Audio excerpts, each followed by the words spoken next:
So students, so far we have discussed the different types of microorganisms. So you all know what microorganisms are. They are either unicellular or multicellular and they are not clearly visible to the naked eye. But there are some microorganisms that can be seen with the naked eye. For example, vulva and some reproductive parts that can be seen with the naked eye, that is the mushroom. The same time, microorganisms like virus cannot be even observed through the light microscope. You need the electron microscope to observe them. Then we discussed that they can be either phototrophic, that is autotrophic organisms who can produce food by photosynthesis. What are they? The algae. And the other organisms, most of them are heterotrophic. That means they depend on another organism for food. So based on that, they can become beneficial or harmful to us, plants as well as other animals. So that is what we are going to discuss now. Effects of microorganisms. So here you can see microorganisms have been used in different industries by humans from the past. So how is it possible to use them in different industries? You know that. You have observed in your previous grade how alcohol fermentation takes place. So the yeast that carries out alcohol fermentation is used in the bakery industry. So similar to that, we can use many different microorganisms for industrial processes. If you take the microorganisms, they are beneficial for environment equilibrium. When we say environmental equilibrium, the balance in environment. Think of this. Now we take fruits, vegetables all from different plants. Do we consume the whole fruit or the vegetable? Let's say if it's a mango, we throw away the seed. If it is a brinjal, we cut off that cap part. So those are parts of the vegetable. Although they are from the plant, we cannot consume them. So we discard them. That becomes the organic garbage. So what happens to this organic garbage? The microorganisms decompose them. So if there were no microorganisms or if the microorganisms don't decompose the organic waste material, they will accumulate in the environment. That can become a problem. So by decomposing it, by converting it into other components, microorganisms help to maintain the environment equilibrium. The same way, all the substances that are present in waste materials are given back to either the soil or water or even the atmosphere.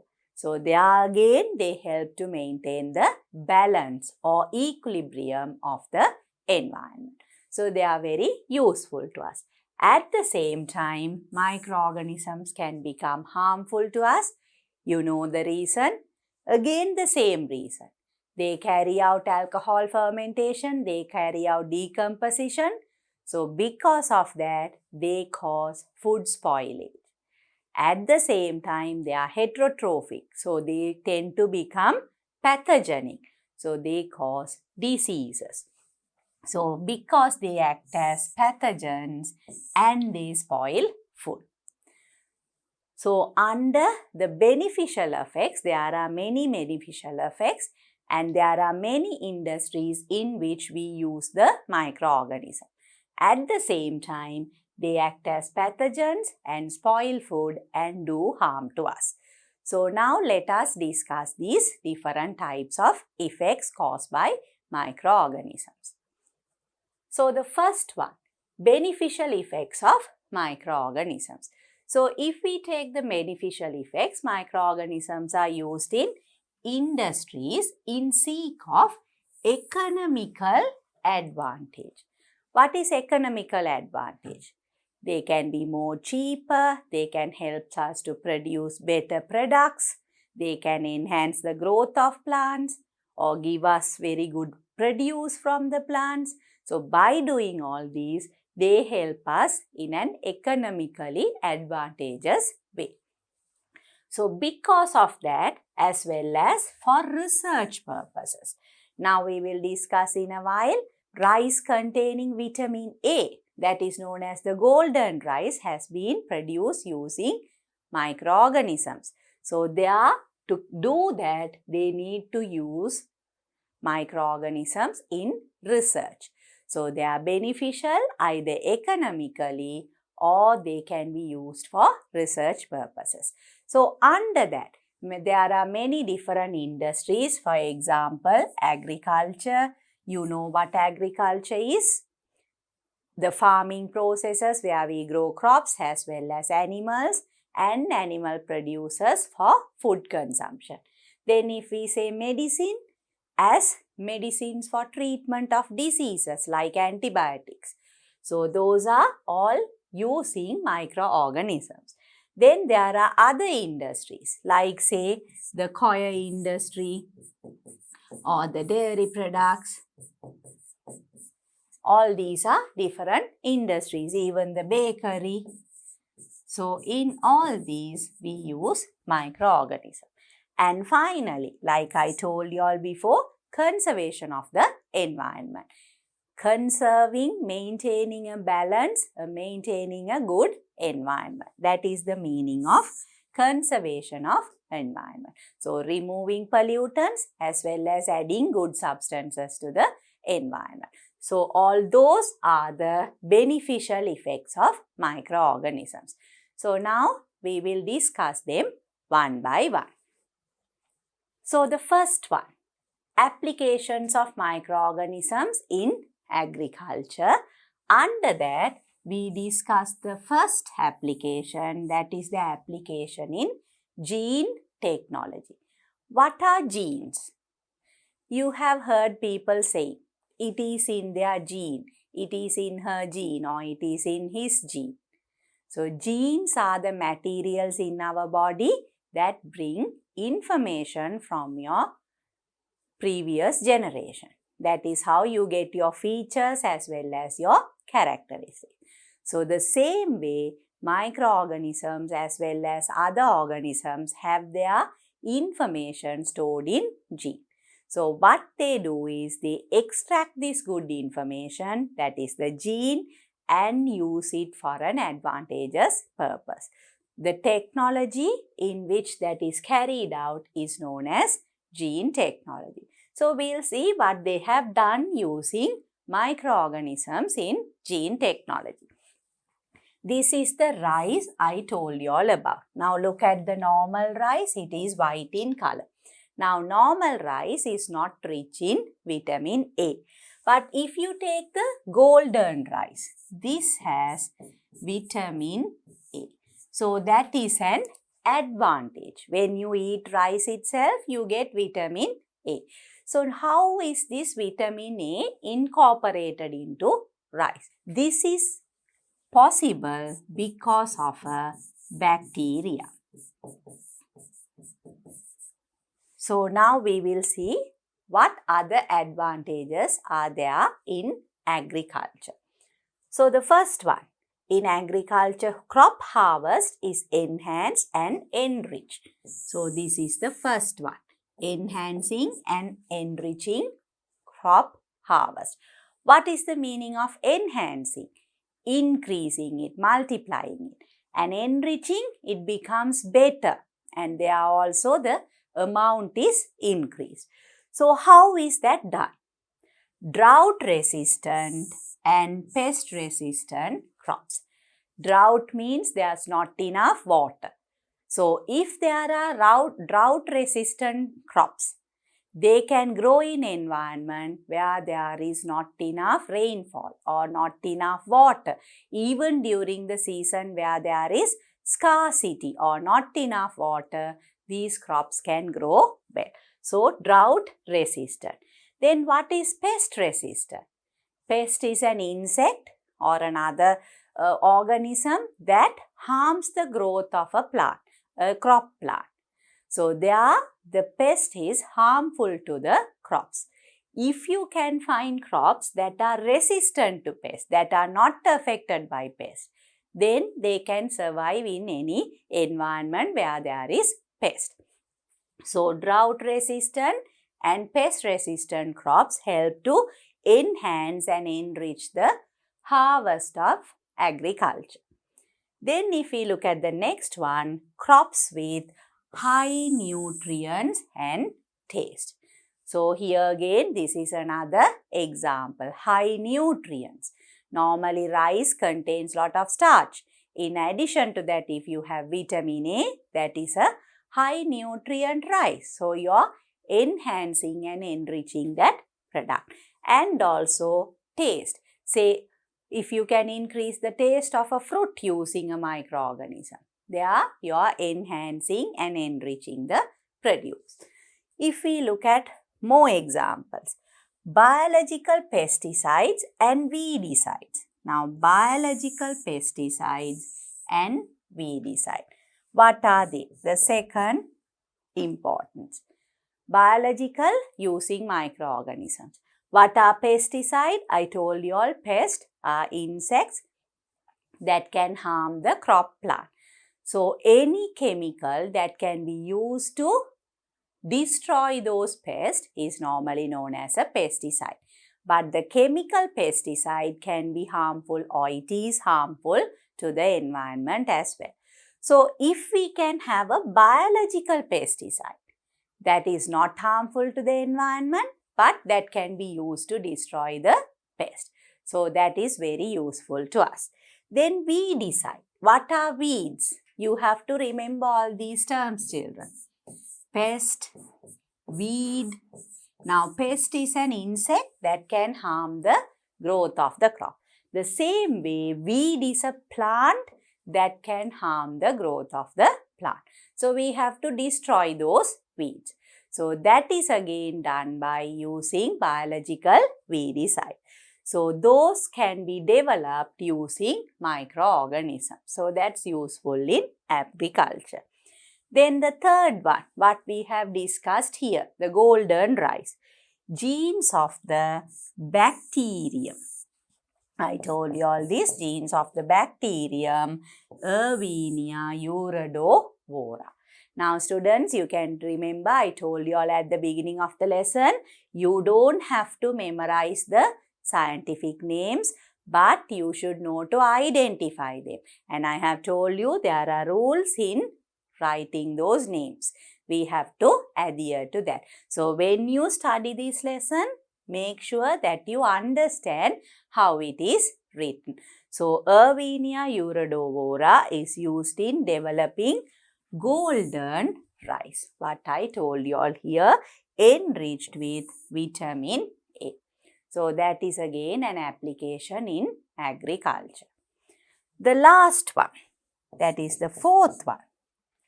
Again, genes of a bacterium, Bacillus thuringiensis.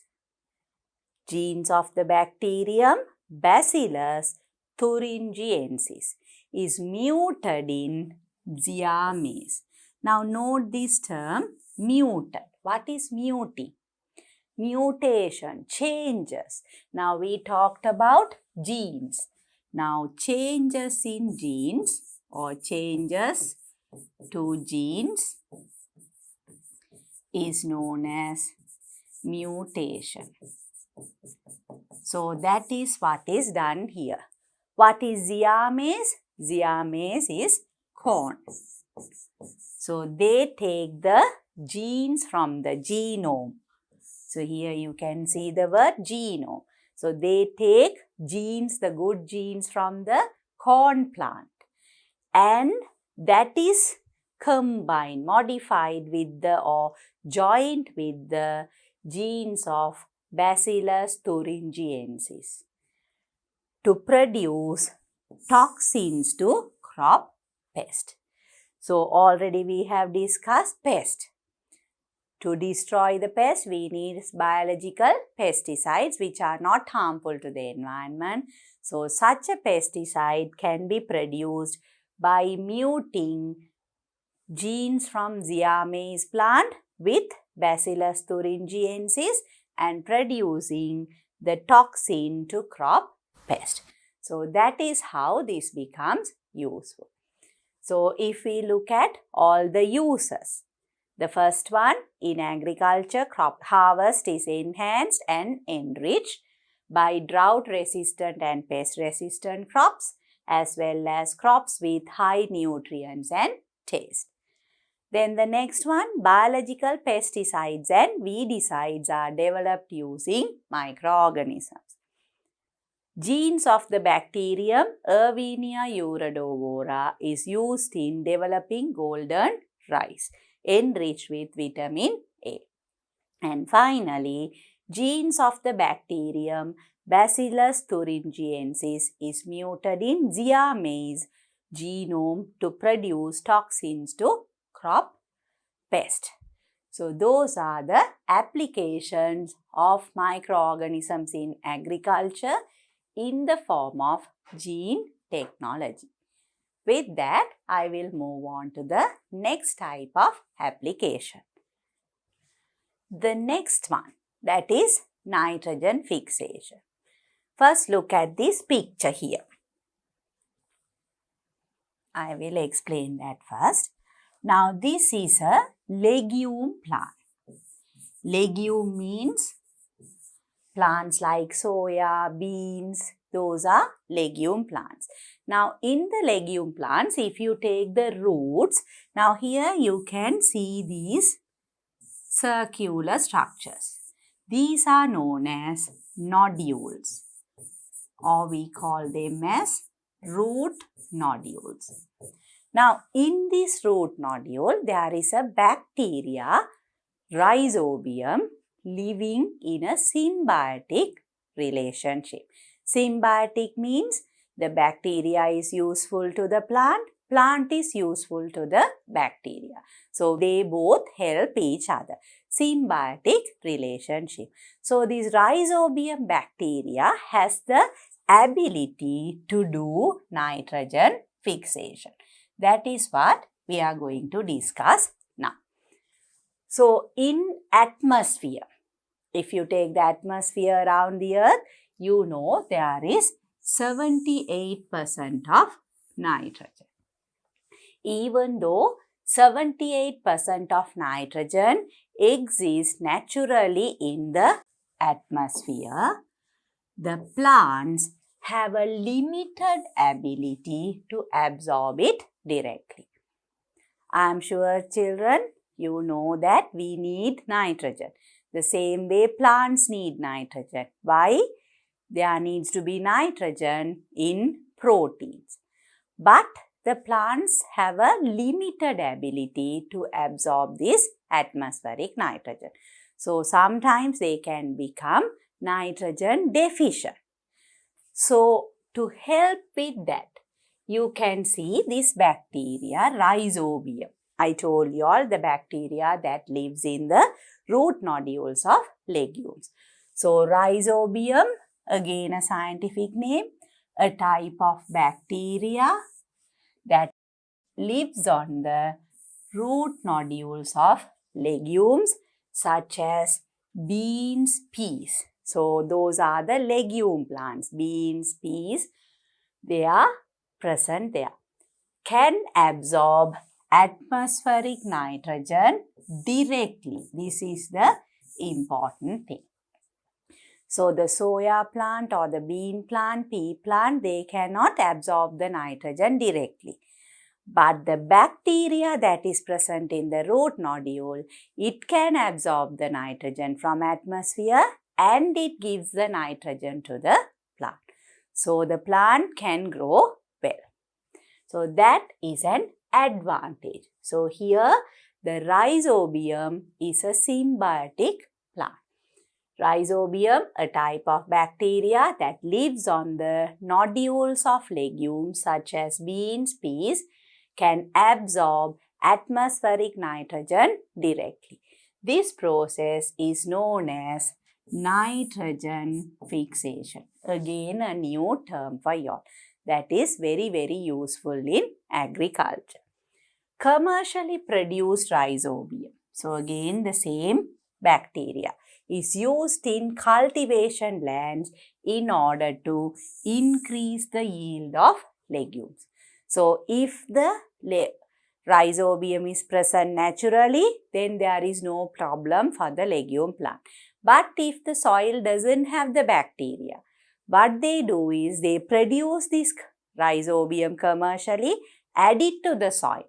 So they can absorb the nitrogen and provide it to the legume plant. So the crop yield of the legume plant will increase. So that is how they use this rhizobium, a bacteria. Then there is another one, Azotobacter. Now here, this is a free-living nitrogen-fixing bacteria. Earlier I told you all this is a symbiotic bacteria, lives in the root nodules of legume plants. Here Azotobacter is free-living. It is there independently. It can also fix atmospheric nitrogen, nitrogen-fixing bacteria. So Azotobacter, a free-living nitrogen-fixing bacteria, is directly added to the cultivation land. They are known as biofertilizers. They are known as biofertilizers. Very important. And biofertilizers are the substances which make the soil rich with nutrients by using microorganisms. So, two ways. Both are related to nitrogen fixing. One, it is in the root nodules of legume plant. Other one, free living. So, they are directly added to the soil, and in the soil, they fix the nitrogen. So, the soil becomes nitrogen rich. So, the plants can grow well.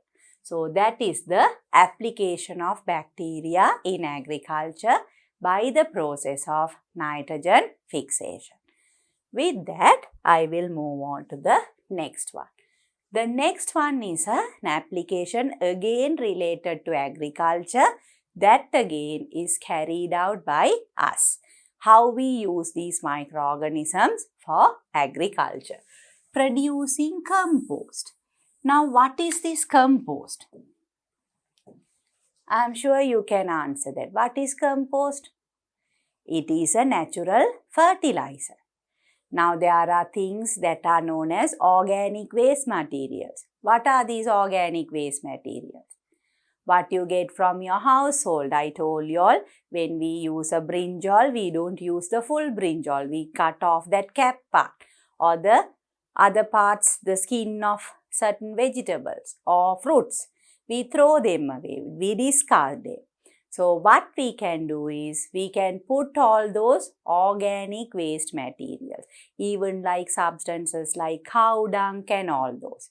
Now, all these are put together and allowed to react due to microbial activity. Due to the microorganisms, these organic materials are converted to compost.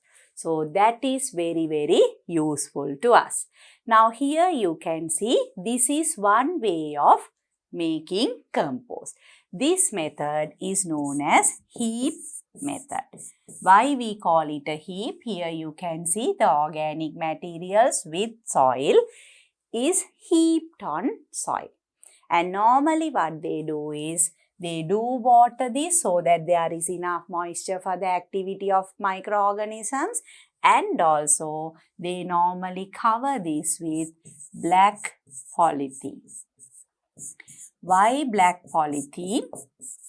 Normally the black color can absorb heat. So they provide enough heat for the microbial activity. You have learned this before, students. What are the two main factors needed for microbial growth? Moisture as well as temperature. So, we supply water, we give temperature. So, the microbes act on these and convert these organic substances to compost fertilizer. So, compost is prepared by rapid decomposition. This is the term that is important. Rapid decomposition of organic matter by microorganisms. Okay, so this is one method. Then here you can see this is a composter. This is known as a bin method. Now in this method you can see this is a green color bin. Sometimes they use a black color bin also. Again the same reason, to absorb heat. So here you can see all these organic matter is put into this composter bin, and there they do supply a little bit of water, spray a little bit of water into it and close the lid and allow it like that for few months so that the organic matter gets decomposed by bacteria and is converted to compost fertilizer. So one method, heap method, the other one is a bin method. The same way there can be a pit method. Now pit means if this is the soil, what they do is they make a pit, like they dig a large hole, a pit in the soil and put all these organic materials into the pit, cover it with a cover and allow it to decompose. So one of these methods, there are other methods as well. In all the methods, the main thing is the organic matter is rapidly decomposed by microorganisms. And what are the microorganisms that involved here? It is the bacteria and fungus. That is something you have to remember. Bacteria and the fungus. Those are the microorganisms that involve in producing of compost. So compost is prepared by rapid decomposition of organic matter by microorganisms. Compost adds mineral to the soil systematically. It doesn't give all the minerals at a time. Slowly, little by little, throughout the growth of the plant, minerals are provided. So that is very good for the growth and the yield of the plant and makes favorable conditions for plant growth. So favorable conditions for plants to grow. The organic matter in compost are often decomposed by bacteria and fungus. This is again what I told you all. By bacteria and fungus. The two microorganisms that are very useful in the production of compost. So with that, I am sure you have understood the process of production of compost. So now I will move on to the next use. So the next one is biopesticides. So in all these students, you can notice that for everything we give the prefix bio. By microorganisms, they are organisms, so biologically produced substances. Biopesticides. I told you all what pesticides are. What are they? Substances or chemical substances that are used to destroy pests. What are pests? Pests destroy the crops, insects that destroy crops or other plants or organisms that destroy crops. So here we use microorganisms to produce biopesticide. Now you can see in this picture. What is this? Have you all seen this in water bodies? I am sure you would have. Now this is the Salvinia plant. Now here you can see they cover the full water body. So they can become a problem to the other organisms. They become weeds or pests in that water body. So to control this Salvinia or to combat the Salvinia, which is an aquatic weed. Here you can see the term aquatic weed. They use a fungus. The name of the fungus is Alternaria. So that is how microorganisms are used as biopesticides. Now we'll read this. Some of the microorganisms can be used as biopesticides to control insect pests. Now, biopesticides to control insect pests that can cause damage to the crops. So, I have told you all they can be controlled. The insect pest can be controlled by microorganisms. So, the same way the weeds can be controlled by microorganisms. So, an example, the fungus Alternaria is used to combat the aquatic weed Salvinia. So, here we use them as either biopesticides or bioweedicides. Biological weedicides. Weedicides. So, because Salvinia is an aquatic weed, we use this Alternaria, that is a fungus, to produce weedicides. So, that is another application of microorganisms. So, the same way there is biological control of pest. Now, here biological pesticide, biopesticide, that is different from biological control. We will discuss it in a little while. Biological control, where you use the microorganism itself to destroy the other harmful microorganism or harmful organism. So, here we use the microorganism to produce a pesticide that can combat or control the pest or the weed. You have to remember that difference. You have to understand that difference, students. So, with that, I will move on to the next one. Applications of microorganisms in medicine. So, this is another field. First, we looked at the applications in agriculture, now in medicine. Use of microorganisms to treat diseases caused by another microorganism is very common in medicine. That's very interesting. The microorganism causes the disease and we control it or treat it using another microorganism. So, the causative agent is also microorganism. The treatment is also possible because of the microorganism.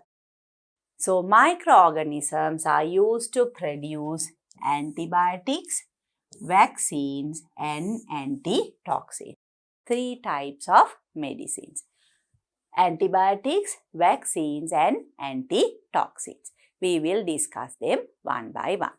So, first one is antibiotics. So, that is the first one there. Now, here you can see these are some antibiotics. I am sure you would have used antibiotics. You know why that is used. When you have a fever or an infectious disease, say a fungal infection, you take antibiotics with the doctor's advice, not on your own, but with the doctor's advice, then you will be relieved from that disease. So, we will see what these antibiotics are. Chemicals produced in the body of a microbe to destroy or sabotage another microorganism are known as antibiotics. So, here again there are 2 microorganisms involved. Now, for example, let's take penicillium. Now, this penicillium is a fungus.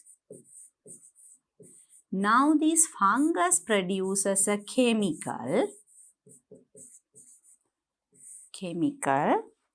that destroys the bacteria.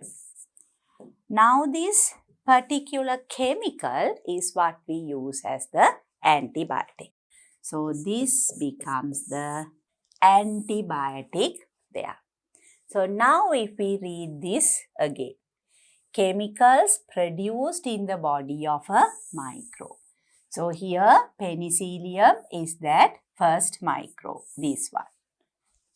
to destroy or sabotage another microorganism. So this is the second microbe, that is the bacteria.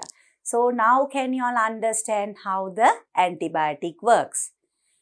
One microbe produces a chemical substance that destroys, that is destroyed completely, or sabotage. Sabotage means it actually prevents the function or controls the function of the second microorganism. So in this example, first one is penicillium, the second one is bacteria. So the chemical that is produced from this penicillium fungus is the antibiotic penicillin. That is the first antibiotic that was extracted by Alexander Fleming. So now if we look at the examples here. Fungi and bacteria are used to produce antibiotics.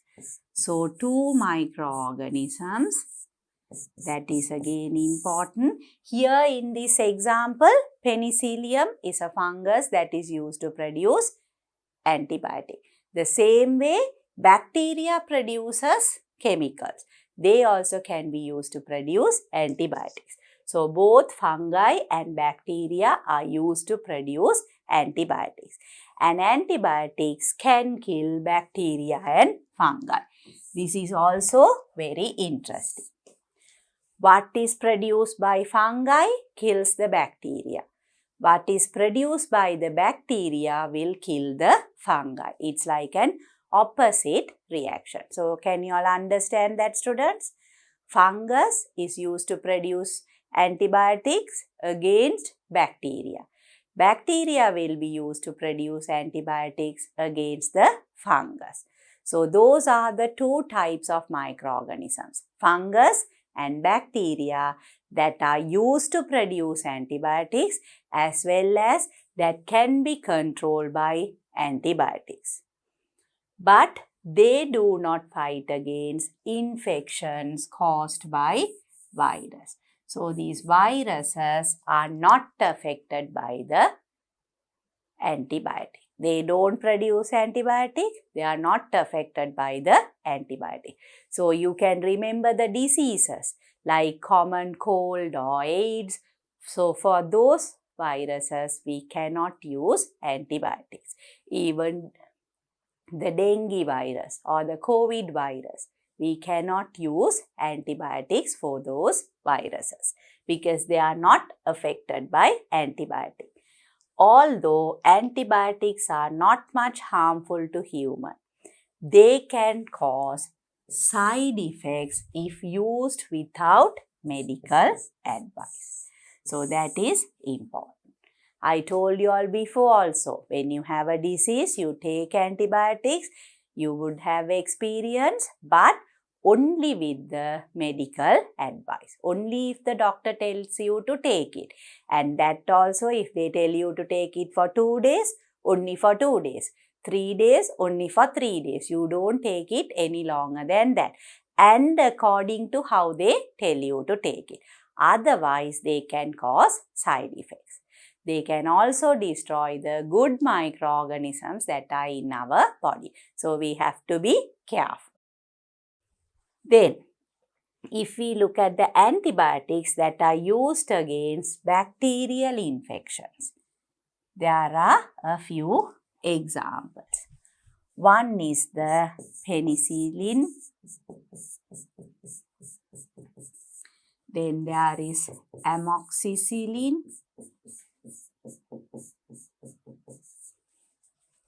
Then tetracycline.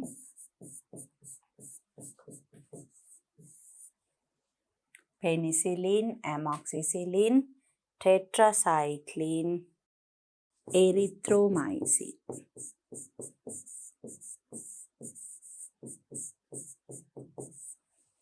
So penicillin, amoxicillin, tetracycline and erythromycin are examples of antibiotics that are used against bacterial infection. The same way, there is an antibiotic used against fungi infection or fungal infection. That is griseofulvin. Griseofulvin is used against fungal infection. So these are some of the examples, the names of the antibiotics that are used. These are used against bacterial infection. Griseofulvin is against the fungal infection. You have to remember these examples. So I am sure now you have understood how antibiotics are produced, and you know that they can help us to get over diseases, but at the same time you have to be careful. If you don't follow the doctor's advice, then there can be side effects. So that can become harmful to us. So we have to use it in the correct manner. So with that, I will move on to the next, something that I mentioned to you all.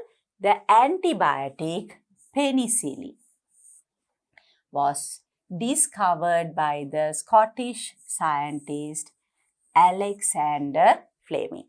So when I explain antibiotics, I told you all Alexander Fleming is the one who extracted or discovered the first antibiotic, that is penicillin. It is produced using the fungus Penicillium notatum. So he is the scientist Alexander Fleming, and here you can see he extracted it from a fungus or produced it using a fungus, and the fungus is named as Penicillium notatum. That is why the name penicillin is given to the antibiotic. So that is the relationship, students. This is for your extra knowledge. You can remember that as well. So with that, we will now move on to the next, producing vaccine. So we looked at 3 uses in the field of medicine. The second one is vaccines. So are you all familiar with vaccines? Yes, why you have been vaccinated. You all know you have the small book in which whenever you get vaccinated, they enter a record as to say what was administered to you and when. So you are familiar with vaccinations. What do? They prevent the disease from harming you, or they prevent the occurrence of disease in you. So for example, if we take the mumps vaccine, so that you won't get mumps. If you get the rubella vaccine, you will not get the disease rubella, or polio vaccine, you will not get the disease polio. So these vaccines are very, very important to us. And from the day you were born, actually from the time you are 1 day old, the next day you are given the BCG vaccine. From that, from time to time, periodically, you get vaccinations for different diseases so that the prevention is made. So if we look at what these vaccines are, a vaccine typically contains an agent that resembles the disease-causing microorganism. An agent that resembles the disease-causing microorganism. So for example, let's say if it is polio, you take the virus that causes polio, you make it weaker, and you inject that virus as a vaccination to a child's body, so that your body will generate antibodies and protect you from getting the disease. That is how vaccination is carried out. So this is done and is often made from weakened or killed forms of the microbe or from its toxins. So it can be the weakened form, the killed form, or the toxin of the microorganism. So I told you all, polio, you take the virus, weaken the virus and inject it as the vaccine. so that your body is protected from polio disease. So that is how we give. In that sense, now you can see here, there are 4 different types of vaccines based on how they are produced. So the first one, vaccines made from weakened microbes. So under that, if we write down the examples, one is for polio, the other one is for tuberculosis, for measles. So the first type, vaccines made from weakened microbes, that is for polio, tuberculosis and measles. Then we have the second type, vaccines made from killed microbes. So the diseases for which vaccines made from killed microbes are given are cholera, typhoid and influenza. So then we have the next type, vaccines made from toxins of microbes. From the toxins, that is this type. You extract the toxin or the toxin produced by the microbe is used as the vaccine. And this is given to different diseases. Again, that is given to tetanus and diphtheria. So you can see the first 3 types. Then we have the last type, vaccine made from body parts of microbes using genetic engineering. Now we discussed gene technology, that is one technology. This is another technology, genetic engineering. So from the term, you know it is related to the genes where the information is stored. So engineering, do you know what engineering is? Making, building things. So here they use genes to make things. So that is why we call it genetic engineering. Modifying, converting, combining, all this is done with genes of microorganisms. So vaccines made from body parts of microbes using genetic engineering. And the example is hepatitis B.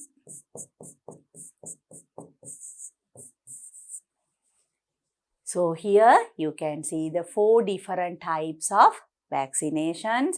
Vaccines made from weakened microbes, polio, tuberculosis and measles.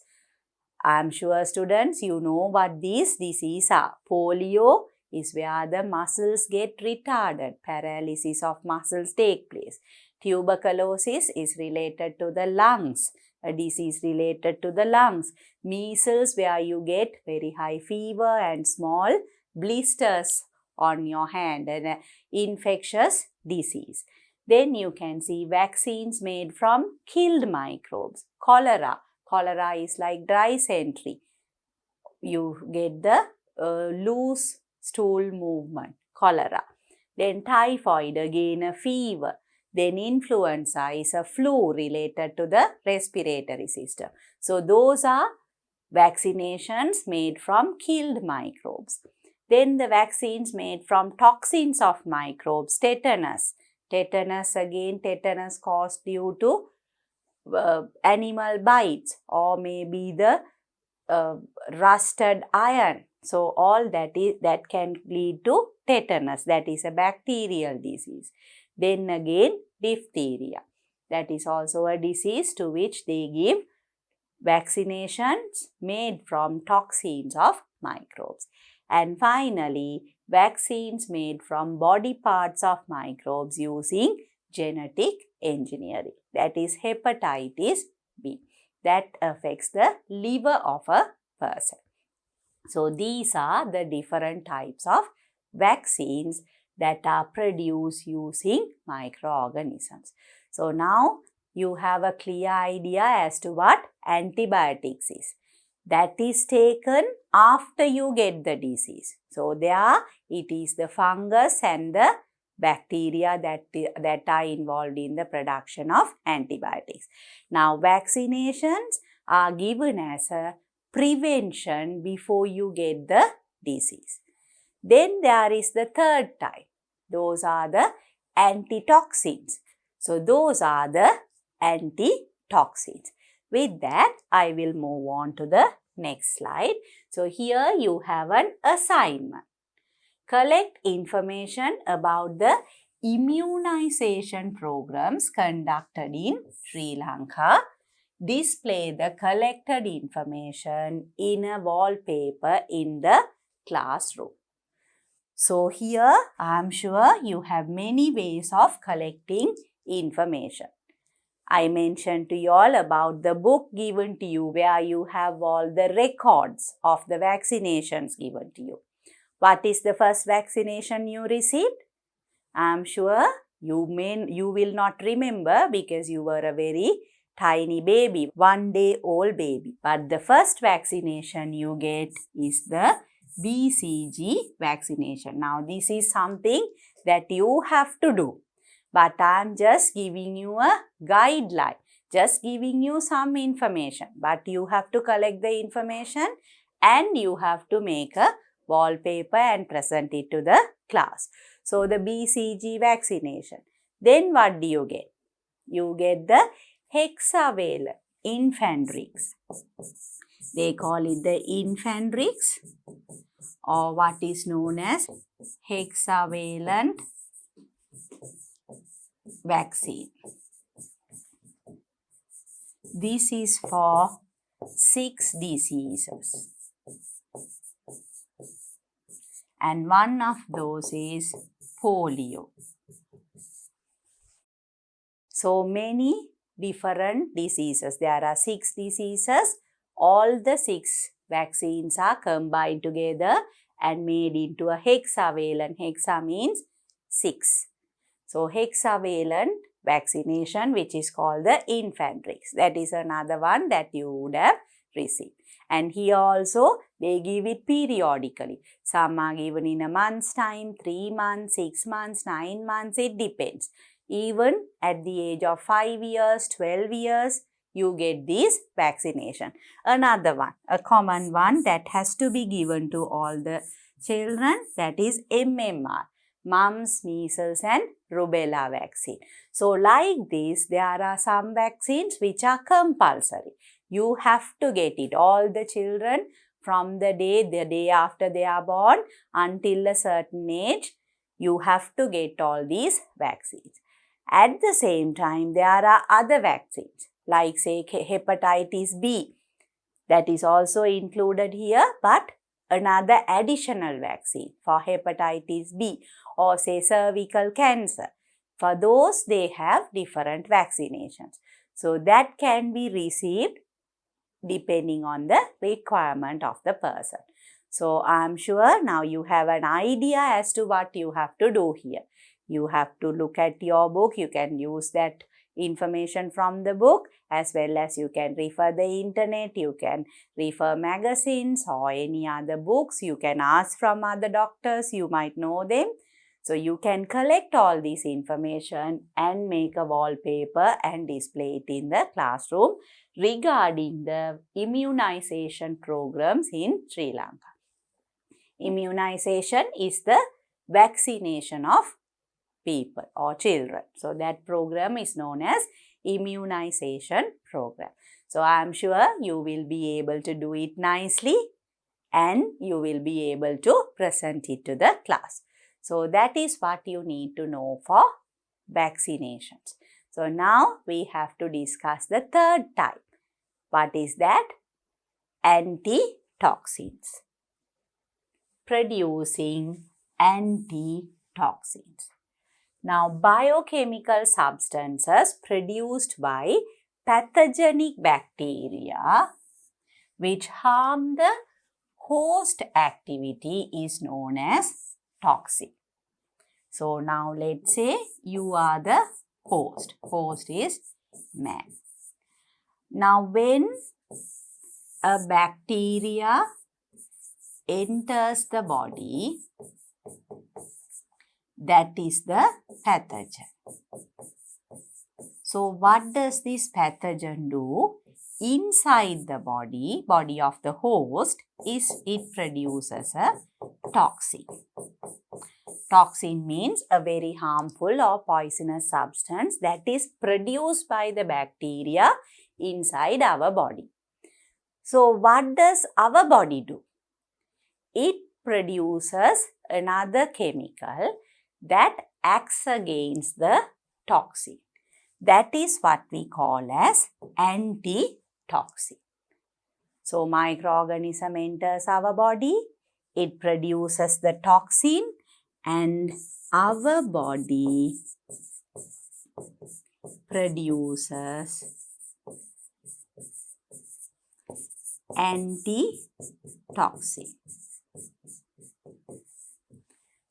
So this antitoxin is useful to us.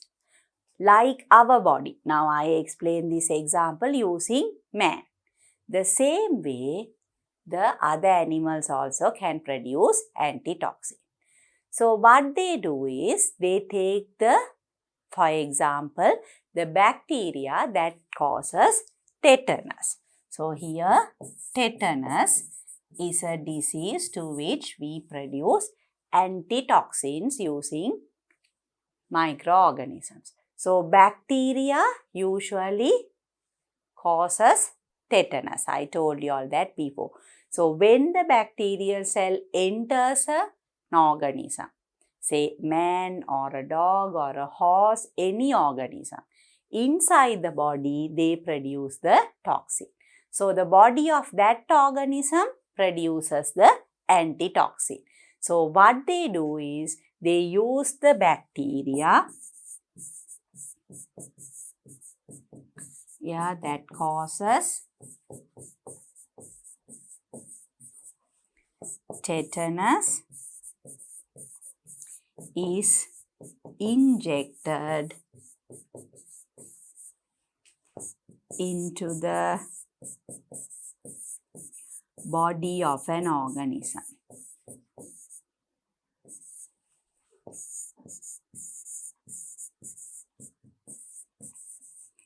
So there,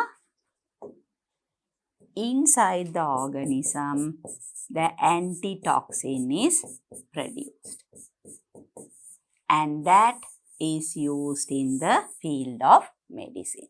That is how they produce the antitoxin for tetanus.